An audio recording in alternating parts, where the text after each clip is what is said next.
Today I want to talk about how do you go about healing the relationships that are most meaningful to us, and we have been stumbling and clashing with one another, and sometimes we feel that it's impossible. Like how there has to be a way where we don't just succeed in external achievements, but we also succeed things that are so relevant, so important for us, and that is to have deep, meaningful connections with another being, especially the ones that we love most. I didn't know how to do that, and it's taken me over 20 years to figure this out, and it is my aspiration to share with you so that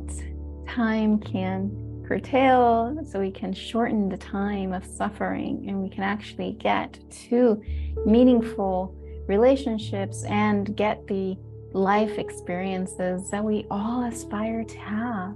That's what I want to talk about today.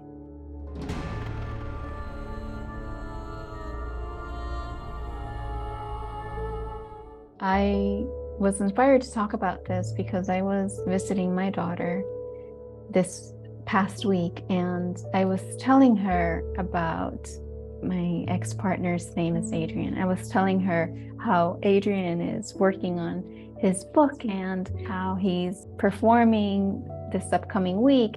My daughter and I were together for almost a week, and at the end of the week she said, "Your relationship with Adrian is a miracle." It is a miracle, and I am so grateful for that. And it would be a disservice to others if I don't share how that happened. And of course, it's been 10 years in the making. Of course, it takes time. So today I want to discuss one of two tools that I have personally used, but one of them has been mostly me, which I'll talk about at the end of this video. But the one that I'm going to focus on today is the one tool that both of us used, and we both agree that this one tool is the key that unlocked 2 years that we spent literally suffering and not knowing how to make that relationship harmonious.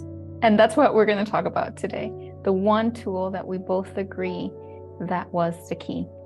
So a little bit of background to put that relationship into context. We started dating at the same time that we became each other's dance partners. But the partnership in dancing was so much better than our intimate connection. And I felt so alone, and I felt so willing to figure out what was happening. I was just not in the mindset of like dating multiple people. I just wanted to have a relationship that was harmonious. Like I authentically wanted that in my life. I just didn't have a freaking clue how to do that.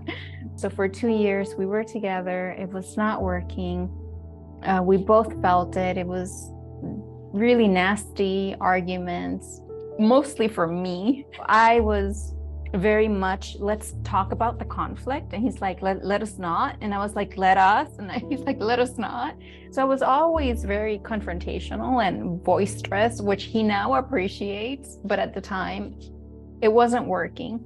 I went to therapy. I fired 2 different therapists because one of the things that my ex-partner would tell me was, when we're arguing, can you be kind? And I, for my life, could not figure out what he meant with, could you be kind? I couldn't figure that out. I would talk to my therapist about it. I was saying, my partner wants me to be kinder. I just don't understand. And I would say what happened, and my therapist was like, well, yeah, what you're asking is reasonable. And I fired 2 therapists because I wanted to see things differently, but they were just validating that I was okay. I was like, well, it's not okay because it's not working. And that on its own is valuable to share, because sometimes we come across people who are like, yeah, that what you're saying sounds reasonable, but yet it wasn't actually working. So I needed a new vantage point. And that's another way in which I was very willing to see my own patterns and surpass whatever I was doing that wasn't contributing to it. So that's the background. Now I'm going to dive into the one tool that is incredibly simple, it's practical, and it's available provided that you just want to do it. So the tool, it's this little booklet here. It's called Aftermath of a Fight. It's by the Gottman Institute. And this tool has 5 steps. And I'm going to be honest with you, we spent an entire year on step 1 and step 2. We started with the 5 steps, but as you get a hang of it, we noticed that most of our challenges were on step 1 and step 2 of this little tool. And it could take hours to go through these 2 steps. So you have to be willing to actually do the steps. This is the tool. And after several months of doing this, we realized the step 3, 4, and 5, it's nice to have, but honestly, first, these 2 pages, 1 entire year. How this worked for us is that we needed 2 agreements, basically 2 agreements that we never failed to take action on. Number 1 is that we both agreed that we wanted to have a meaningful connection and we wanted harmony with one another. The second thing is that we agreed that we were never, ever, ever, ever going to turn down a bid for connection. And this was our bid for connection. This little pamphlet here was our bid for connection. And the way it worked is that anytime, it was mostly me, anytime I was triggered, I would do this. I would literally like stop whatever I was doing, go grab the little booklet, and I would just do this because that's the best I could do. Sometimes I didn't even have words. I just knew that this was going to work. And that was my bid for connection. And he knew that that was my bid for connection. And he knew not to turn it down because we agreed that we would not turn down a bid for connection. Let's go ahead and dive into what the actual tool did for us. The first step is that we would always talk about the feeling and not the other person. We would just talk to one another about what we felt, not what the other person had done, how bad the other person is, how we're fed up with the repetition. No, what do we feel? So for example, I could say something like, I feel powerless. I feel alone. I feel that I want to be right and I want you to be wrong. I felt that a lot. I feel that we both have a point, that we're both partially right. That's actually a very wise one. I don't think I ever used that one. I feel that I have no influence. That used that one a lot. The way I used to argue that one was, you never hear me. You don't let me influence you. Which is, to me, it sounds just the same. But no, there's a way to say it because you want to talk about the feeling. I feel like I had no influence. Then step number 2 is, this one is so incredibly important. It is to see the reality of the other person without thinking that your reality is better than their reality, and without making them wrong for their reality, without being defensive about their reality. And that is the challenge, because that is where the conflict meets. This is, I'm going to say, that's why, at least in my own experience in working with this little booklet for, I don't know, almost a decade, I can say that the conflict that is usually tends to happen between people is that we're not capable of seeing someone else's reality without thinking that our reality is invalid. And because we know that our experience is valid because we're experiencing it, we feel that if we give validation to someone else's vantage point, that makes us invalid. That is the essence of the conflict in humanity. If my vantage point is valid because I'm experiencing it, I'm not a crazy person. I'm experiencing this thing. And I believe incorrectly, we tend to believe that if I even agree that you have a different reality, that means that mine is invalid. And that is what needs to be overcome. That is what needs to change. That is where the shift in perception comes in, that your experience is not valid just because you hear someone else's experience. That is the key that transformed our dynamic, that we couldn't get along. There was no harmony in that relationship. That is how we became best friends. That is what we cultivated for an entire year, just doing these two steps over and over and over and over again. So I'll leave you with the 5 mindset shifts that we both had to undertake to make this work. At least it was necessary for both of us. We both agreed to this, and I'm sharing it ahead of time so that you know what mindset you need in order to make traction if you want to apply something like what I'm sharing. Number 1, we were both interested in cultivating a deep, meaningful connection. And that is important because it's a simple tool, but once we are in need of the tool, we need to remember that we both want to have a deep, meaningful connection with one another. That's going to be the key to bypass any anger or resentment or blame or anything else, is the desire to have a deep, meaningful connection. The second thing is that we both agreed that we were not going to turn down a bid for connection. And that is so incredibly powerful because so often when we are upset, which is when we need a tool, which is when we need most connection, we want nothing to do with the other person.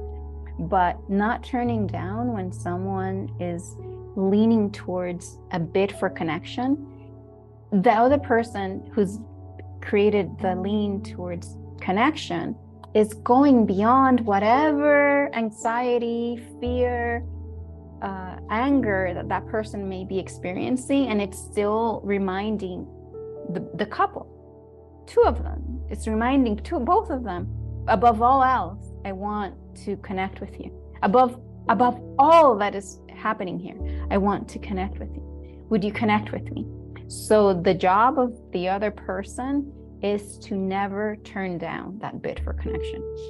Can't even explain how incredibly powerful that is, because you will understand it once you implement it. It is so difficult to accept someone's bid for connection when you're angry and you're just starting to traverse this path of healing. It is so difficult. I'm telling you, it's not easy. But the more that we did it, the more we started using it real time, to the point that we don't do this anymore because it's not necessary. Isn't that amazing? We don't do it anymore because it's not necessary. But it was very necessary. As long as there is tension in one of you, it is necessary. So if there's no tension between either of you and you're both experiencing perfect peace, and when you think of one another, you are thinking of the other person in peace, you don't need it. Actually, that's from A Course in Miracles too. Like the Course in Miracles says, the test for harmony is literally what I just told you. If you are in peace and you think of another person and you're in peace with that person, you have succeeded. That is what's required. And so if that's not true, then there's something in your mind that is just preventing you. It's the veil. I was talking in the previous YouTube video about what is the veil of the mind. So if you're not in peace, and when you think of the other person, you're not in peace, when you're thinking of them, there's something that's still covering, that's veiling the mind to what is true and real and possible. And I can say that with my ex-partner because it's real and it's possible, and we both experience it and we both know it's true. So that's the mindset shift number 2. We do not turn down a bid for connection. And the third thing is that whoever has the book is the one who's speaking, and it's the one who has the floor for speaking, and there's no interruption that will happen until you get the book in your hand. So respect the process of the other person. And I failed at that one so often, but eventually that's why I'm saying it as a foundation for how this will work, because I failed at it a lot. I wanted to interrupt the other person's process, but it doesn't work. You will get your turn. So trust that this process works, and trust that you will be heard, because it won't work otherwise. And so let the other person have their turn when they have the book in their hands. The fourth one, it will not work if you don't go through step 1 and 2. Because our minds, after you do this for several months, you think, I don't need to reflect the other person. I don't need to. It's almost like you feel that it's unnecessary to go through the process. Does not work. You actually have to go through the process. You cannot skip part 1 and part 2. Part 1 being expressing what you feel, expressing your reality, how you experienced it. The other person will reflect what they heard, and then you swap turns. That's basically it. You express your feelings, you express what you experience, your reality as you experience it. That is valid. The other person will reflect that to you, even if they don't agree. Most of the time they will not agree, but that's the process to learn how to have a communication with two people where two people have different realities, different vantage points. You cannot make progress if you do not do those 2 steps. You just can't. And a lot of times what I felt was that I can skip the process of reflecting the other person. No, it didn't work. So you never skip the first 2 steps. You have to go through the process. And then the last thing, it doesn't matter if you don't agree with the other person. You do not worry of whether you agree with the other person or not, because that's actually fundamentally the tension point. The tension point that comes when 2 people are in conflict is that you feel that your vantage point is valid because you're not a crazy person. The other person does not see your vantage point, and so therefore you feel dismissed, attacked, alone, unseen, misunderstood, which all of that needs to be healed within yourself. But likewise, when it's our turn to hear someone else's vantage point, their perceived reality, we do the exact same thing to them.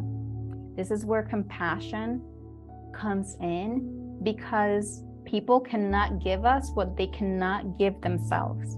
So if they haven't trained, if someone has not trained to hear someone else's vantage point, they of course will not understand that their vantage point is valid also.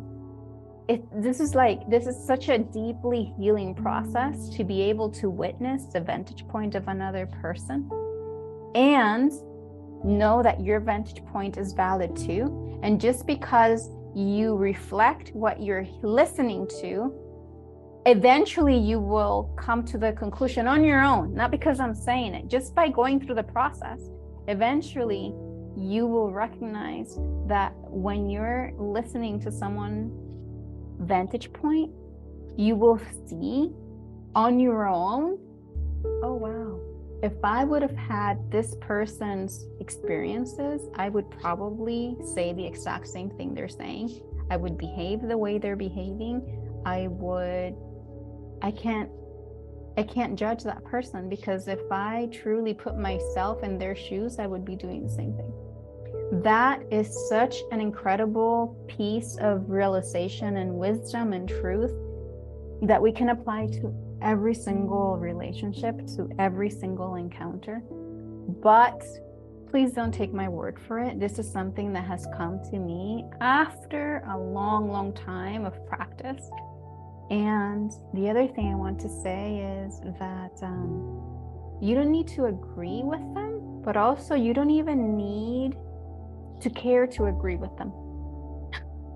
Meaning, I would do the step regardless if I even cared to agree with him. I would still do the step and it would still work, because that is one of the most deepest needs that we have, is to feel seen and understood.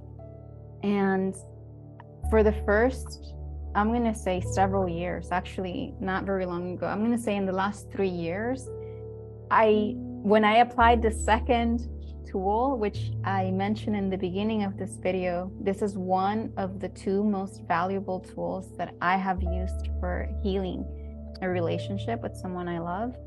I will talk about that second step on the next video, which is letting go of the thought that the person is attacking me. And I learned that after I started A Course in Miracles. So only within the last 3 years, I was authentically interested in that person's vantage point out of curiosity, because I already had integrated all of this, and I already knew that if I understood truly where they're coming from, I would do the same thing they're doing. And I was more out of curiosity and authentic desire to alleviate that person's suffering that I started to actually care for the other person's vantage point. But in the beginning, I didn't need to care, and I didn't care. I just wanted my vantage point to be heard. And in order for that to happen, I had to hear the other person's vantage point. But over time, you actually end up caring. In the beginning, it's not necessary to care, especially when you're upset. So just trust the process. Trust that there is another way. So I'll leave you with that. Trust that there is another way to relate, and there's a process for it. Trust the process and witness your relationships bloom when you both have the willingness to do so. There is also a potential where the other person is not interested. I will cover that in a different video, because it's also possible for you to have harmony within yourself, even if there's another party who's not interested. That's a topic for another video, so you can leave a comment and let me know if you're interested in that. I will also leave you with 4 different resources. The book Nonviolent Communication by Marshall Rosenberg is an excellent book that I have not read, but I've heard so many stories about it that I know it's the same thing as this. It's just a longer version. So it's an entire book as opposed to 2 pages. But I have talked to people that are trained in reflective listening, and basically I hear the same thing. I hear the same process. So I recommend it, even though I haven't personally read it. Say What You Mean by Oren J. Sofer. He actually integrates mindfulness into nonviolent communication. I haven't read his book fully, but I trust him because he is a student from the Insights Meditation Society, which is where I did a 3-month silent meditation retreat. And he was trained by Joseph Goldstein. So that's a very strong connection point for me. So I trust whatever he has to say. And of course, this resource, I will link this to the comments. This is from the Gottman Institute. You can find this little booklet by itself along with several other similar booklets. And then the fourth resource is what I created myself through the 10 to 12 weeks of transformation. And for that, just join my mailing list and you will receive information on the 2024 cohort that I'm going to start. I'm picking up dates of maybe around early January. So join my mailing list to receive that information. And let me know if you have found a resource that has helped you heal your relationship with other people and what you like, what has worked for you. And if you want to elaborate on any of those topics, or you would like to hear a different topic, please also write on the comments what that would be so that I am inspired to create more of these videos. Thank you for subscribing, for joining, for listening. Be blessed.